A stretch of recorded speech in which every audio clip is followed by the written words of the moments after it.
interessante você me falar isso, porque a gente vê realmente assim, como até o trabalho com fono, a gente sabe que há algumas alterações que podem acontecer, mas é muito sério esse trabalho de estética facial. Eu vejo que você tem muito conhecimento e muita seriedade no seu trabalho. E por que eu estou te dizendo isso? Eu já recebi alguns clientes que, por alguma alteração, tá? Ou seja, o procedimento inadequado, ele teve uma paresia de músculos da face. Eu gosto até de mostrar, e vou mostrar isso aqui para vocês, gente, essa questão que a gente acha que a gente é essa aqui, essa beleza aqui. E a gente, quando a gente tira isso, são todos esses músculos envolvidos. E aí o que aconteceu, Natália? Ela veio para mim, ela falou assim, Silvia, depois que eu fiz esse procedimento estético, a minha boca começou a ficar torta. Então ela sorria, e aí na hora que ela estava sorrindo, um lábio, principalmente esse lábio inferior, realmente sorria, mas o outro ficava paralisado. E aí ela teve uma paresia do músculo depressor do lábio inferior, do lado esquerdo. E aí a gente fez todo o tratamento, porque o fonoaudiólogo também, ele trabalha com toda essa musculatura orofacial, e aí ela voltou. Mas assim, olha a seriedade do seu trabalho. Você tem que conhecer e saber bem, porque pode ter consequências e ter um impacto direto na face. Aí prejudica a estética facial, ou seja, imagina, era uma pessoa, ela trabalhava com medicina, ou seja, ela atendia os clientes, e aí ela ficava muito assim triste, que quando ela tirava alguma foto, quando ela conversava, as pessoas começavam a falar, mas sua boca tá torta. Então eu tenho que ter muita seriedade nisso, e isso impacta na estética facial, porque até na articulação dos sons, impacta na voz, e a pessoa, vejo que a autoestima dela é bem assim, fica bem alterada. Esse é um caso de intercorrência com toxina botulínica. Nunca aconteceu comigo, mas eu já presenciei. Para o paciente é muito ruim, até porque atrapalha para beber alguma coisa, para comer. Nós não estamos livres das intercorrências, né? O que é importante? Você procurar um bom profissional e principalmente um profissional que você tenha confiança. O que eu falo quando eu estou conversando com amigas e tal, falando sobre a minha profissão, o que eu falo é que bons injetores, o mercado está cheio. Nós temos muitos bons profissionais que fazem o seu trabalho, que desempenham o seu trabalho muito bem. Agora, o que eu observo e aquilo que eu mais entrego para as minhas clientes é esse acolhimento para identificar o que realmente está incomodando ela. Porque às vezes a pessoa chega para o profissional e a boca nem era uma coisa, que era a queixa dela. Às vezes aquela aplicação de toxina botulínica no lábio era dispensável, não era necessário, ou o resultado não é uma região que eu gosto de aplicar, não aplico, porque eu acho que o resultado, um preenchimento labial vai trazer um resultado muito melhor do que a toxina botulínica para amenizar aquelas ruguinhas acima da boca. Não acho que traz bom resultado. Então, às vezes, nem era uma queixa dela. Então, essa conversa, esse entendimento do que realmente toca na pessoa que está sentada à sua frente, para mim é fundamental. Esse acolhimento, às vezes a minha cliente chega e fala assim, Natália, eu sinto que eu estou perdendo respeito em casa. Eu sinto que o meu marido não me vê como ele me via. Eu sinto que os meus filhos não me respeitam como me respeitava. Eu não estou me impondo como pessoa.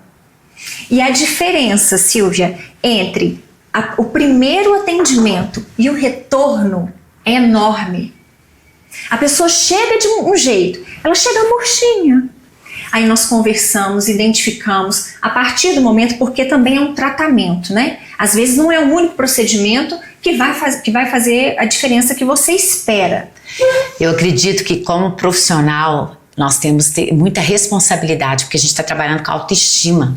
Então quando a pessoa vem, quero tratar a minha voz, porque eu quero gerar mais autoridade, eu quero ser mais ouvida no meu ambiente de trabalho, ou eu quero ter essa harmonização na minha face para as pessoas, para elas se sentirem mais bonita, porque se sentindo mais bonita, a autoestima dela eleva. Então a gente tem muita responsabilidade como profissional quando a gente lida com essa autoestima. E é fundamental, como você falou, a gente cada vez mais a gente estudar, aprofundar, a gente saber para dar o melhor. Hoje eu tenho quase 30 anos de formada e assim, eu já passei por pessoas que perderam a voz totalmente, ou pessoas que começaram a ficar rouca, ou pessoas que tiveram até umas doenças piores como câncer de laringe, e como isso impacta na vida do indivíduo. Então quando eu falo, né, eu pensei muito nesse tema da estética, ou seja, beleza além da aparência, como que a expressividade da face, igual nesse caso dessa cliente, como ela chegou com uma autoestima bem baixa na hora de que após esse procedimento ela não teve essa abertura, esse sorriso, como tem esse impacto na vida. É a mesma coisa quando há problemas na voz, quando a pessoa começa a ficar muito rouca, ou quando essa pessoa chega a perder a voz, ela fala, poxa, como é que eu vou expressar para o mundo? Olha a importância, né? É muito sério que a gente está falando aqui. Silvia, a escolha do tema, ela foi muito assertiva. É uma beleza definitivamente além da aparência. Não é aquilo que faz a diferença. Sabe, pensando no lado da estética facial, não é um rosto bonito, um rosto padronizado, né, dentro dos padrões de beleza de hoje, porque também muda. Não é aquilo que vai trazer felicidade, que vai trazer conforto, que vai trazer autoconfiança para ela, não é. É você resgatar aquilo que ela perdeu.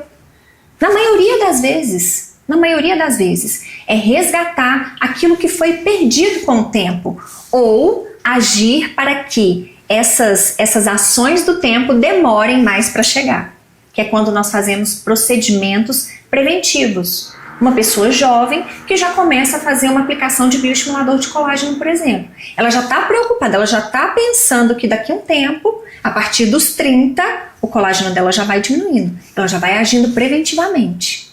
Então, o que faz a diferença é aquilo que toca.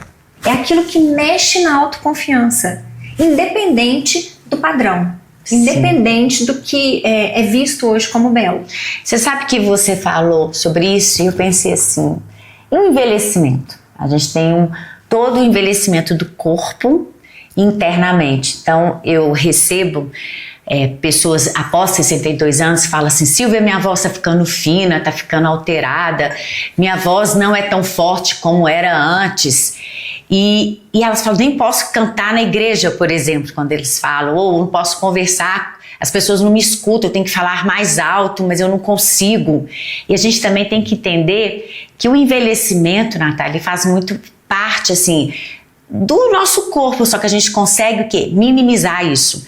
Tanto você, acredito, com todos esses procedimentos para o rejuvenescimento, eu já estou utilizando na minha face, já estou fazendo uso da toxina botulínica, então assim, eu acho ótimo, tá? Sou super a favor com pessoas conscientes, sabendo o que fazem, responsáveis como você, e também o que eu percebo, ao envelhecimento interno. Então, você também começa a perder por fraqueza interna, ou seja, dos músculos internos do nosso corpo. E a gente faz todo um tratamento, treinamento para a pessoa ficar com uma voz mais firme. E com isso, o que eu percebo é que a pessoa falando, trazendo isso, essa juventude na voz, ou seja, minimizando o efeito do envelhecimento, que a gente chama de presbifonia, a gente minimizando, ela fica mais feliz. Porque a comunicação é a base do relacionamento humano. Se você perde isso, você tem uma autoestima mais baixa e aí você não consegue expressar o seu ser. Acredito que isso também aconteça com os seus clientes, não é isso? Com certeza, em relação ao envelhecimento facial, processo de envelhecimento facial, como eu falei anteriormente, às vezes nós não percebemos, né, a profundidade de onde isso começa. Né? Nós vemos na pele, vemos o resultado final na pele, mas aquilo tem uma origem muito mais interna. Então, o preenchedor é um procedimento hoje muito... As pessoas têm muito preconceito, acredito que você também, só pelo seu sorriso. As pessoas têm muito preconceito com o preenchimento facial. E houve sim um momento em que isso foi usado indiscriminadamente, foi usado em excesso, né? Hoje, o que nós vemos é a busca extrema pela naturalidade. Então, não é transformar, não é modificar aquela pessoa que está passando por um processo de envelhecimento, não é modificar o que ela é resgatar o que ela foi. Então, o preenchedor, que às vezes é muito mal visto, faz um papel desempenha um papel importante nesse acolchoamento da face. Então, você tem filhas jovens, adolescentes.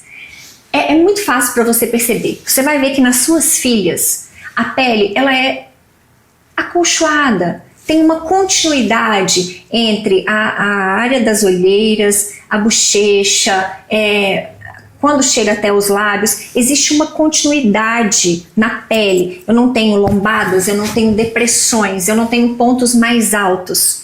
O preenchimento facial, ele nos permite reestruturar, não preencher, reestruturar partes da face para que essa continuidade da pele seja resgatada.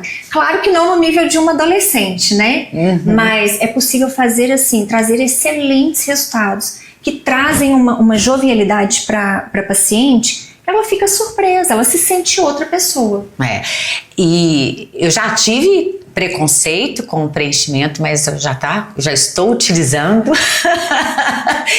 Mas o que é aquilo? Quando a gente não conhece, a gente tem preconceito. Porque eu falo que a estética facial e a estética vocal, então, é muito novo. É um tema novo. E que, de repente, deu um boom e todo mundo começou a fazer.